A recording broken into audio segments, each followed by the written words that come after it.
오늘 주신 하나님 말씀 사무엘상 제14장 1절부터 23절까지 말씀입니다. 우리 1절부터 3절까지 한 목소리로 같이 읽겠습니다. 시작. 하루는 사울의 아들 요나단이 자기의 무기를 든 소년에게 이르되 우리가 건너편 블레셋 사람들의 부대로 건너가자 하고 그의 아버지에게는 아뢰지 아니하였더라. 사울이 기브와 변두리 미그론에 있는 석류나무 아래에 머물렀고 함께한 백성은 600명 가량이며 아히야는 에봇을 입고 거기 있었으니 그는 이가봇의 형제 아히두베의 아들이요 비느하스의 손자요 실로에서 여호와의 제사장이 되었던 엘리의 증손이었더라. 백성은 요나단이 간 줄을 알지 못하니라. 아멘.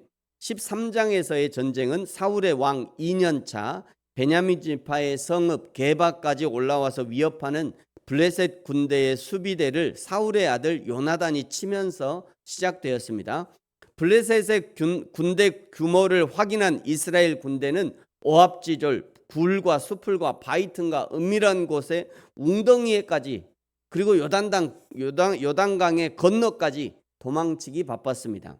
그럼에도 불구하고 오늘 1절에 사울의 아들 요나단이 몇 명의 특공대를 조직해서 블레셋 진영을 습격하고자 합니다. 그때 사울은 2절에 보니까 사울이 기브와 변두리 미그론에 있는 석류나무 아래에 머물렀고 함께한 백성은 600명 가량이다 라고 말씀하고 있습니다. 지도를 좀 보여드리겠습니다. 13장에서 여기 길갈에서 망령되게 제사하다가 혼났잖아요. 사무엘에게 그냥 혼나고요. 그리고 이제 그때 이제 혼나고 나서 어디로 갔냐? 요 사무엘이 원래는 여기 있다가 여기 가서 망령된 제사를 하고 여기서 다시 아마 이제 거기서 혼나고 쫓겨났겠죠. 쫓겨나서 지금 어디 갔냐? 여기 기브아.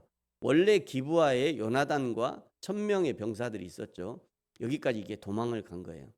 근데 기브아의 변두리 미그론이라고 하는 것에 미그론에 있는 석류나무 아래에 거기 있었다. 이렇게 지금 알려주고 있는 겁니다.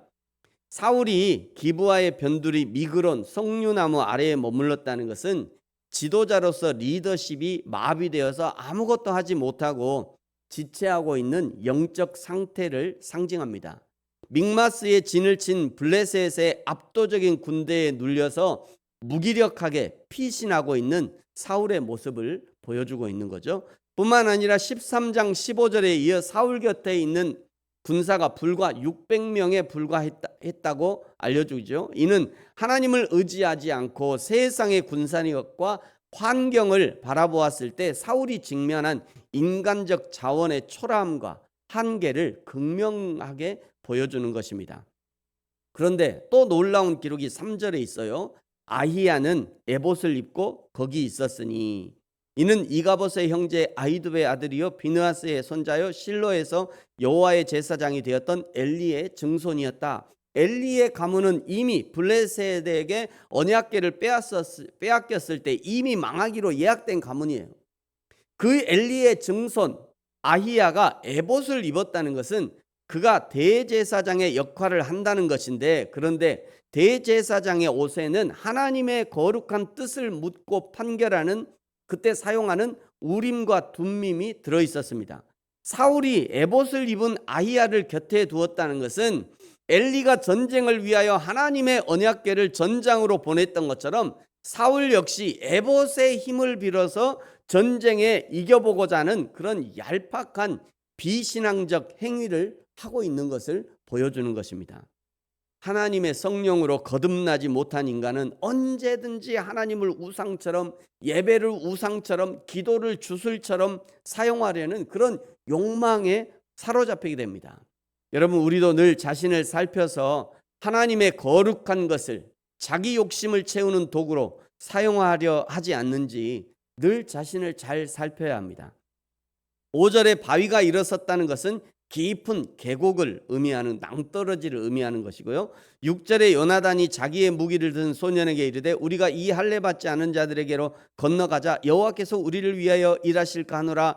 여호와의 구원은 사람이 많고 적음에 달려 있지 아니하느니라. 여기 여호와께서 우리를 위하여 일하실까 하노라라고 하는 이 단어 바로 앞에는 원문에는 이 말 바로 앞에 우라이라고 하는 혹시라고 하는 단어가 들어있는데, 이 혹시라고 하는 단어는 정령 필시라는 소망과 확신의 의미가 포함된 말로서 요나단은 하나님께서 이스라엘을 대신하여 싸우시는 용사가 되심을 믿었던 것입니다. 하반절에 여호와의 구원은 사람이 많고 적음에 달려있지 아니하였느니라. 승리의 관건은 숫자의 많고 적음이나 군사력에 있지 않고 오직 하나님의 도우심 여호와에 있음을 믿는 요나단의 신앙 고백인 것이죠. 신기한 것은 지금 요나단의 아버지 사울은 블레셋의 군사들을 보고 쩔쩔매고 아무것도 못하고 지금 리더십도 발휘하지 못하고 무서워서 지금 요나단 뒤에 살짝 숨어있는 그런 상황인데, 사무엘이 늦게 온다고 그냥 자기가 번제와 화목제를 드려버릴 정도로 망령된 생각과 행동을 했던 그런 아버지인데, 그런데 그 아들 요나단은 아버지와는 전혀 다른 신앙의 행태를 보여주고 있는 거죠. 부모의 신앙이 아무리 좋아도 자녀들은 그렇지 않은 경우가 있고요. 부모는 전혀 신앙이 없었지만 그러나 자녀들은 신앙의 사람이 될 수도 있습니다. 이것은 철저하게 신앙은 하나님과 1대1의 문제라는 것을 알려주시는 거죠. 나의 아버지 되시는 하나님이 나를 만나주셨던 것처럼 자녀의 부모도 우리 하나님이시니 우리 하나님이 그 자녀의 삶을 인도해 주시도록 기도하고 지도할 수 있어야 합니다. 그것을 위해서, 자녀를 위해서 기도해야 하는 거죠. 8절에 요나단이 블레셋 정탐 계획을 알려주는데 9절에 블레셋이 우리가 너희에게 가겠다, 이것은 블레셋이 적극적으로 전투를 하고자 하는 것이니 우리는 가만히 있어야 하고, 10절에 너희가 올라오라 하면은 이것은 블레셋이 전투에 대한 의지가 없으니 그것은 하나님이 블레셋을 우리 손 이스라엘의 손에 넘기셨다는 표징이 될 것이다, 이것이 작전이다 라고 알려줍니다. 그리고 11절에 둘이 블레셋 사람들에게 보였다, 일부러 보인 거죠. 6절에 무기를 든 소년과 요나단이 블레셋 군사들이 자신들을 볼 수 있도록 나선 거예요. 노출시킨 거예요, 자신을. 그러자 12절에 블레셋 사람들이 우리에게로 올라오라, 너희에게 보여줄 것이 있다 합니다. 이것은 하나님이 블레셋을 이스라엘에게 넘기셨다는 표징이니 13절 요나단이 기어서 올라가서 무기는 자와 따르고, 14절 요나단이 먼저 20명 가량을 죽이자 15절에 들에 있던 진영과 모든 백성들이 공포에 떨었고 부대와 노략군들도 떨었고 땅도 진동하는 큰 떨림이 있었다. 여기 땅이 떨리는 큰 진동이란 요나단이 블레셋을 공격할 때 지진이 있었다는 것이고요. 당시에 하나님의 전쟁에 흔히 등장하는 하나님의 심판의 도구가 지진이었습니다. 큰 떨림이 있었다는 것은 원문에는 이렇게 기록되어 있어요. 라헤라다트 엘로힘, 라헤라다트 엘로힘, 이렇게 기록되어 있는데 하나님의 큰 떨림이 있었다, 이런 의미입니다. 이렇게 기록한 것을 보니 이 전쟁이 철저하게 하나님께 속한 전쟁이었다는 것을 보여주고 있는 거죠. 이것은 요나단의 신앙 고백대로 하나님이 반드시 우리를 위하여 일하실 것이다, 여호와의 구원은 사람의 많고 적음에 달려있지 않다는 그 신앙 고백 그대로 된 것입니다.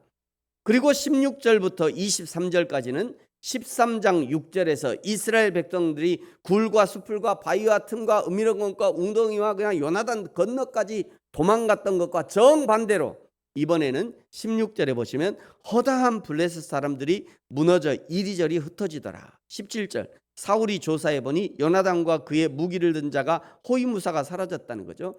이 말은 요나단과 무기를 든 사람이 선봉에 서서 적진에서 활약하고 있다는 것을 의미하는 겁니다. 18절에 사울이 아히야에게 하나님의 궤를 가져오라 합니다. 우리 성경은 하나님의 궤로 번역이 되었지만 72인역 성경에는요, 이 3절에 아히야가 입었던 에봇으로 번역하고 있어요. 에봇이 맞는 번역인 것 같아요. 왜 그러냐면 하나님의 계는 거기 없으니까요. 그런데 중요한 것은 여기서 다시 사울이 하나님의 거룩한 것을 인간적인 방법으로 사용하려 한다는 것입니다. 사무엘에게 큰 책망을 들은 이후에도 여전히 인간적인 생각들에서 벗어나지 못하고 있는 그런 사울을 드러내고 있는 것이죠. 19절에 블레셋 진영의 소동이 점점 더하고 20절 블레셋 사람들이 칼로 자기의 동문들을 침으로 크게 혼란하고 이 모습을 보니 이스라엘 사람들이 아주 사기가 충천해지고요.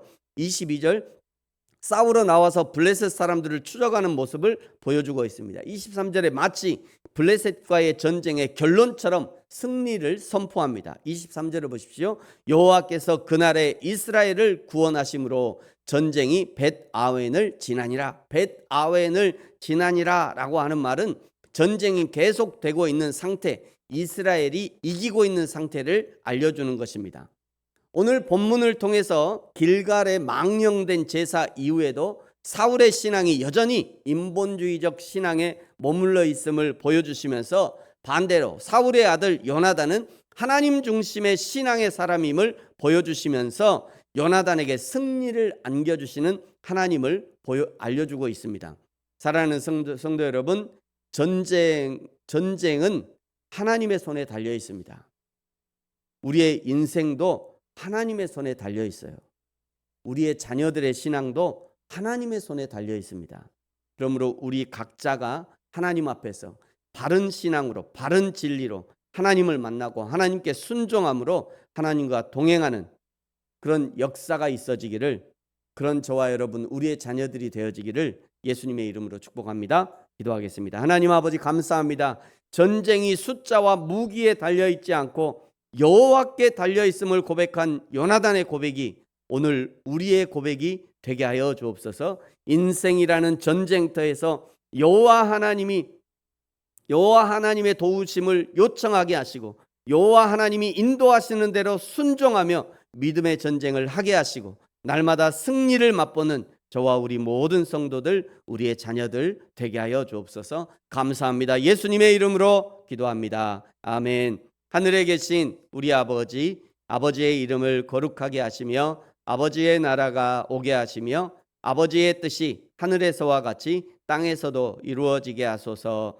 오늘 우리에게 일용할 양식을 주시고 우리가 우리에게 잘못한 사람을 용서하여 준 것 같이 우리 죄를 용서하여 주시고 우리를 시험에 빠지지 않게 하시고 악에서 구하소서. 나라와 권능과 영광이 영원히 아버지의 것입니다. 아멘.